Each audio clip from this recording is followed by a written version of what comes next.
नमस्कार। आपण एकतेने बाबाला प्रणाम करू। भगवान बाबा हनुमान जी को प्रणाम।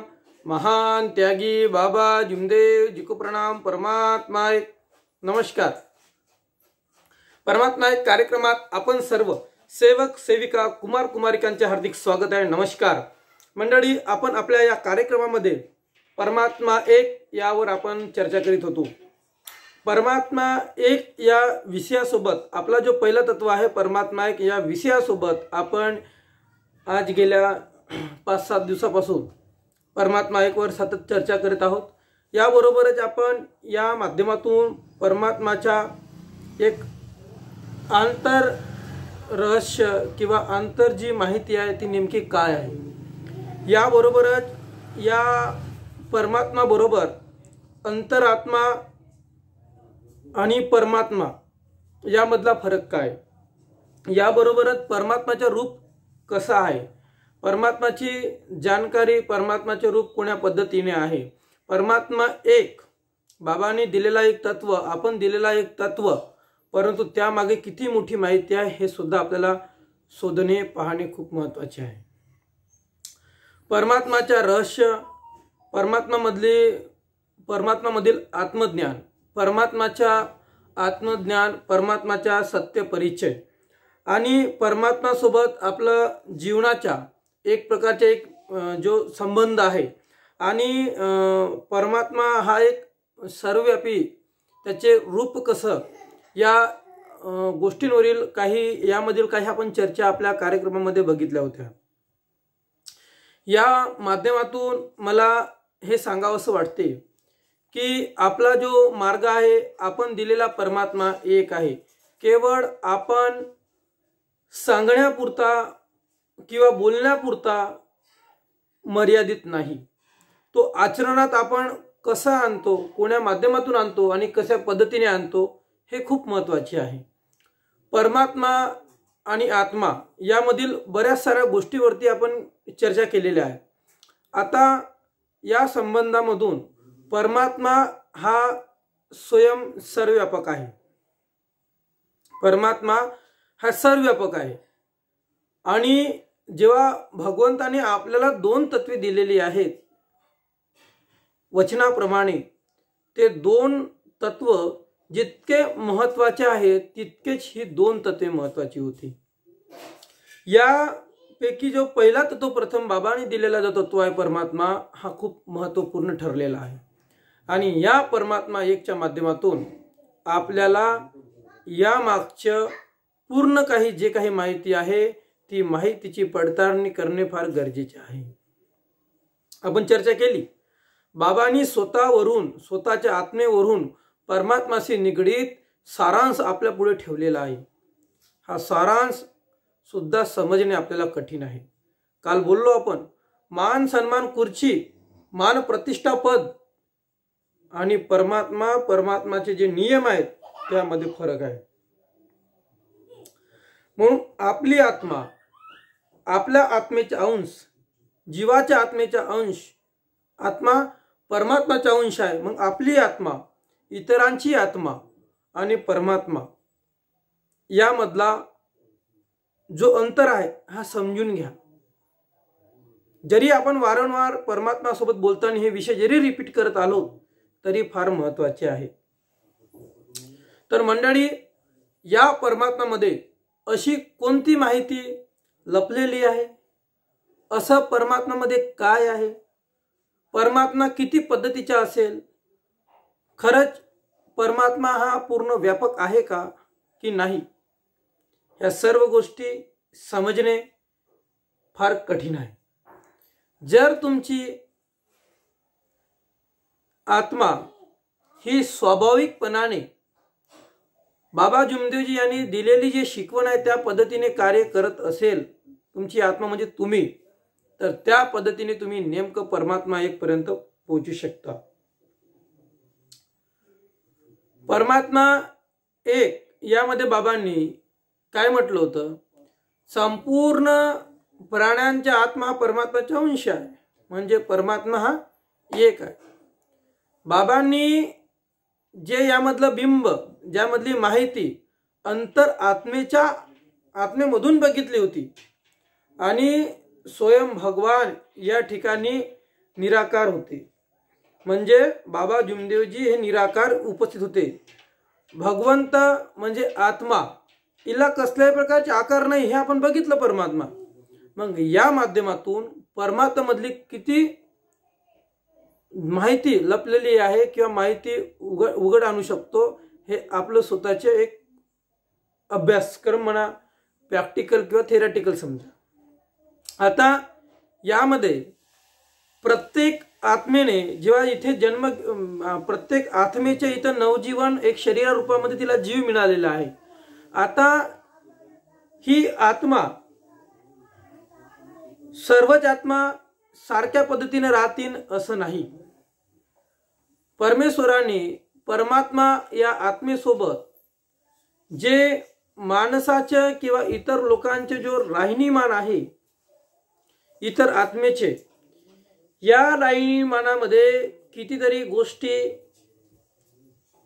उघडीस आलेल्या आहेत. माणूस चांगला जे कार्य करायला लागतो, कधी कधी वाईटही कार्य होतात, आणि माणूस जेव्हा वाईट करायला लागतो तेव्हा कधी कधी चांगलेही कार्य होतात. इतका फरक परमात्माच्या माध्यमातून का बरं घडतो?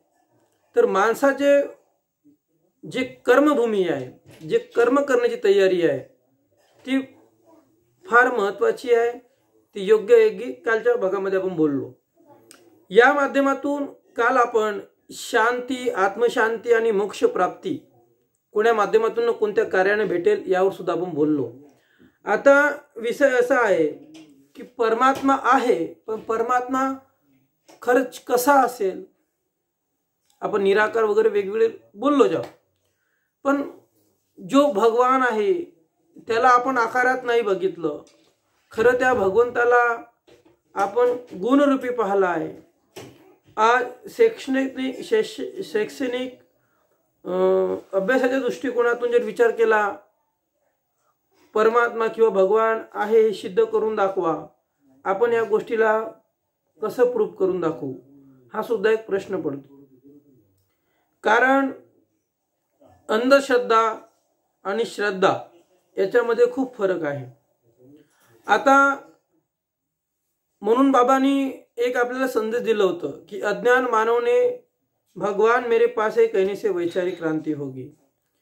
कारण नास्तिक आणि आस्तिक यामध्ये सुद्धा फरक आहे. जे लोक खऱ्याच उद्देशाने, जे कोणी आपापल्या देवाच्या किंवा आपापल्या श्रद्धेने आपापले देव मानतात ते ठीक आहे. जे नाही मानत ते तरी ठीक आहेत. परंतु जे आपले आई वडील आहेत आणि तिथे जरी आपली आस्था आहे तरी भरपूर आहे. मग आई वडील आपले प्रथम गुरु आहेत, भगवान आहेत, सर्व काही आहे. त्यांच्यावर तरी आस्था ठेवून कार्य करा, ते तरी खूप छान होईल. आणि म्हणून या आस्तिकच्या दुनियेत किंवा कोणी नास्तिकच्या दुनियेत जीवन जगत असताना परमात्मा सोबत तो कसे संपर्क बनवतो हा त्याचा प्रश्न आहे. म्हणून माझी या मार्गातील सेवकांना माझी एक विनंती राहील, परमात्मा एक. बाबांनी आपल्या मार्गदर्शनामध्ये जे बोलून गेलेत, जे काही मार्गदर्शन सेवकापर्यंत दिलेत ते समजून आपण परमात्मा एक या विषयासोबत बऱ्याच काही आतापर्यंत आपण चर्चा दर्शवली आहे. परमात्म्यापासून परिणाम कोणता होऊ शकतो का किंवा नाही होऊ शकत हे सुद्धा आपण ओळख करायला पाहिजे. चांगले कर्म केले तर धरतीवर चांगले फळ मिळतील आणि वाईट कर्म केले तर वाईट फळ मिळतील. परमात्म्याच्या बाबतीमध्ये परमात्म्याची त्याची तुलना पाप पुण्याच्या माध्यमातून आपल्या आत्मेच्या पवित्र अपवित्रच्या माध्यमातून गणल्या गेलेली आहे. म्हणून जे परिणाम आहेत ते शेवटी परमात्म्याचे आहेत आणि आत्मा जी आहे ती अंश आहे. म्हणून इथे सजीव प्राण्यांना माझी विनंती आहे की असे कृत्य करू नका ज्यामुळे आपल्याला परमात्म्याच्या परिणामामध्ये आपल्याला ग्राह्य राहावं लागेल. असे काही कार्य करा ज्यामुळे आपली आत्मा, आपला अंश परमात्माच्या ठिकाणी जागा मिळेल आणि आपल्याला चांगली एक आत्मशांती प्राप्ती मिळेल। यासाठी आपण अंतर आत्मेतून परमेश्वराला ओळखणे, त्यापरी कार्य करणे फार महत्त्वाचे आहे। आता परमात्म्याच्या माध्यमातून आपली जी इच्छा आहे ती कोण्या माध्यमातून पूर्ण होणार, कोण्या माध्यमातून पूर्ण होऊ शकते, त्यासाठी आपण काय करायला पाहिजे हे सुद्धा इम्पॉर्टंट आहे। परमात्मा जेव्हा आपल्या जवळ आहे आणि आपल्या जेव्हा इच्छा आहेत तर त्या कशा पूर्ण होतील आणि काय नाही, आपल्या मार्गामध्ये बाबांनी सरळ सांगितलं आहे, प्रपंच साधून परमार्थ करा, वाईट बोलू नका, वाईट चालू नका, चांगले कर्म करा, चांगले कर्म करून चांगले कार्य करा। तत्वशब्द नियमाच्या माध्यमातून परिवारामध्ये आचरणामध्ये आणून आपण एकतेचे कुटुंब निर्माण करा, खोटे बोलू नका, राग आणू नका, जीवा खेळू नका। बाबांनी जे विनंती प्रार्थना आपल्याला दिली आहे ती फार इम्पॉर्टंट आहे आणि म्हणून परमात्म्याच्या या मिलनवरून, परमात्म्याच्या या संबंधावरून बाबा हनुमानजींनी सेवकाचे जे दोन तत्वे ग्राह्य पकडले, परमात्मा एक आणि मर्याजे भगवत नामपर, या माध्यमातून परमेश्वराने सुद्धा आपल्याला एक तत्व दिलेला आहे, इच्छा अनुसार भोजन। दुःखदारी दूर करते उदार हात दिला, परंतु इच्छा अनुसार भोजन हा तत्व बाबा हनुमानजींनी दिलेला आहे। तर या माध्यमातून जर सेवकाची इच्छा भगवंत पूर्ण करण्यासाठी भगवंताने आधीच आपल्याला तत्व दिले आहेत ही आपल्याला माहिती आहे, तर मग परमात्माची इच्छा म्हणजे आपल्या अंतरात्म्यातून आपण जेव्हा मानव रूपामध्ये आहोत आणि आपली जी इच्छा आहे ते इच्छा पूर्ण करण्यासाठी, आपण ज्या मानव रूपामध्ये आहोत ती इच्छा पूर्ण करण्यासाठी परमेश्वराच्या या मार्गदर्शनाने किंवा बाबा जुमदेजींच्या मार्गदर्शनाने तत्वशब्द नियमाच्या सानिध्यामध्ये किंवा आचरणातून आपण जे काही चांगले करू शकतो ते कार्य करण्याचा प्रयत्न करा। बाबांनी आपल्याला म्हटलं, परमात्म्याच्या माध्यमातून आपण जी आपली इच्छा पूर्ण करण्यासाठी जर आपली इच्छा झाली तर निव्वळ भगवंताच्या नाव देव करत बसू नका, कर्म करा, कार्य करा आणि या कार्याने आपलं मंदिर सजवा, आपलं घर सजवा। तर अशा अनेक गोष्टी आहेत ज्या परमात्मा सोबत जुडित आहेत। जीवात्मा परमात्मा ह्या बऱ्याच सारा विषय आपण आपल्या कार्यक्रमात घेतल्यात। आणखी याच्यामध्ये परिणाम स्वरूप आपण काही थोडक्यात बोललो। याबरोबरच आपण परमात्मा एक सोबतच आणखी जे काही माहिती आपल्यासोबत प्राप्त होत आहे ते आपण दर्शनाचा प्रयत्न करू आणि परमात्मा एकच्या अर्थाबरोबर आपण सावरण्याचे प्रयत्न करू। कारण परमात्मा माणसाला घडवण्यासाठी आणि माणसाला इथे सजवण्यासाठी परमात्मा एक फार महत्त्वाचे आहे। म्हणून आपली आत्मा आणि परमेश्वराची परमेश्वर हा परमात्मा आणि आपला आत्मा ही आपला अंश, इतर आत्म्यांच्या मिळून जो अंश आत्मा ही अंश आहे आणि आपली आत्मा परमात्म्याच्या ठिकाणी योग्य जागा मिळेल यासाठी बाबा हनुमानजींनी बाबा जुमदेवजीला सांगितल्याप्रमाणे आणि बाबा जुमदेवजींनी सेवकांना मार्गदर्शन केल्याप्रमाणे आपण परमात्म्याचे जे नियम आहे, जो परमात्म्याचे स्वरूप आहे, आता परमात्म्याचे स्वरूप म्हटलं त्याला निराकार आहे, तो आकारात नाही, मग त्याची जी शक्ती आहे, जो चैतन्य शक्ती आहे, जो एक लक्ष आहे, एक चित्त आहे, हे दैवी शक्तीचे उगमस्थान बाबाने सांगितले आहे। त्याकडे आपण चिंतन मनन एकाग्र विचाराने परमात्मा सोबत आपण कनेक्ट राहा आणि समद जीवन जगवायचे असेल, समद जीवन आपल्याला पूर्ण चांगल्या पद्धतीने गाठायचे असेल तर परमात्मा एकचा अर्थ परिपूर्ण समजावा लागेल। जोपर्यंत आपण परमात्मा एकचा अर्थ समजणार नाही तोपर्यंत आपण अपुरीच राहू शकतो। मग आपण वचन दिला भगवंताला, परमात्मा एक, तो कोण्या पद्धतीने दिला आहे आणि कोण्या पद्धतीने निभवायला पाहिजे हा प्रत्येकाचा विचार आहे, प्रत्येकाचे आत्मशक्ती बल आहे, प्रत्येकाची आत्मभूमिका आहे का आपण परमात्मा एक हा वचन दिला आहे तो कोण्या पद्धतीने निभवायला पाहिजे। तर मंडळी, याबरोबर आपण हा प्रकरण इथे थांबवत, हे परमात्मा एक चर्चा या ठिकाणी परिपूर्ण थांबवली नाही, आणखी याच्यामध्ये मला या दिवसावर पूर्ण सलग विचार करावा लागेल आणि त्यानंतर परमात्मा एकची पुरेपूर माहिती काही प्रमाणात पूर्ण झाली अशी मला वाटल्यास आपण समोरील जे तत्व आहे मर्याजे भगवतां पर या विषयावरती चर्चा करू। जरी तुम्हाला रिपीट माहिती वाटली तर पुन्हा तुम्ही कार्यक्रम बघून घ्या। तुम्हाला रिपीट माहिती वाटली तर मला कृपया माफ करा, त्याबद्दल काही नाही। कारण बोलताना परमात्मा एकची माहिती पूर्ण झालीच नाही आणि आपण करत आहोत फक्त परमात्मा एकवरती चर्चा।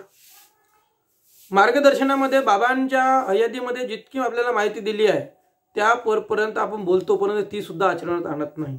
परंतु त्याबरोबर इतकी सकल माहिती या परमात्मा एक या विषयामध्ये रुजलेली आहे, आत्मसात झालेली आहे। म्हणून पहिल्याच दिवशी मी म्हटलं होतं की परमात्मा आणि आत्मा याचे संबंध जे आहेत या संबंधामध्ये राहणं, परमात्माच्या शेजारी काम करणं इतकी साधी सहज गोष्ट नाही पहिल्या दिवशीच्या कार्यक्रमामध्ये। आणि म्हणून आपण या परमात्मा एक या विषयाबरोबर आज 8 दिवस होतात आपण परमात्मा एक या विषयावर सतत फक्त परमात्मा या विषयावर आपण परमात्मा एक या विषयावर आपल्या विषयामध्ये टॉपिक घेतलेला आहे। आणि म्हणून याबरोबरच आपण परमात्म्याची आणखी विषयाची पडताळणी करून आपण आपला विषय समोर चर्चेत ठेवू। याबरोबर या ठिकाणी हा कार्यक्रम थांबवत आहे। कालच्या कार्यक्रमाचे सादरीकरण आपण सर्वांनी ऐकून घेतलं, कमेंट केलं, सहकार्य केलं, काही प्रश्नांची उत्तर पाठवली, याबद्दल आपला नमस्कार, आपणास नमस्कार, आपले आभार मानतो। आजच्या कार्यक्रमाचा एक प्रश्न ठेवत आहे, आजच्या कार्यक्रमामध्ये एक प्रश्न ठेवत आहे। आजच्याच कार्यक्रमावरून परमात्मा आणि आत्मा, परमात्मा आणि आत्मा आणि आपले शरीर ह्या गोष्टी समजून घ्या। परमात्मा, आत्मा आणि शरीर यामध्ये नेमका फरक काय आहे? एकाच लाईन मध्ये उत्तर लिहा फक्त, परमात्मा, आत्मा आणि शरीर। तर याचे उत्तर फक्त एका लाईनचेच आहे, एकाच लाईनसाठी विचारलेलं आहे मी, खूप मोठी माहिती नको पाठवा। एकच लाईन मध्ये परमात्मा, आत्मा आणि शरीर। याबरोबर हा कार्यक्रम इथे थांबवत आहोत। आजच्या कार्यक्रमात सादरीकरणात समक्ष चुका झाल्यात आपण सर्वांनी मला माफ करावं।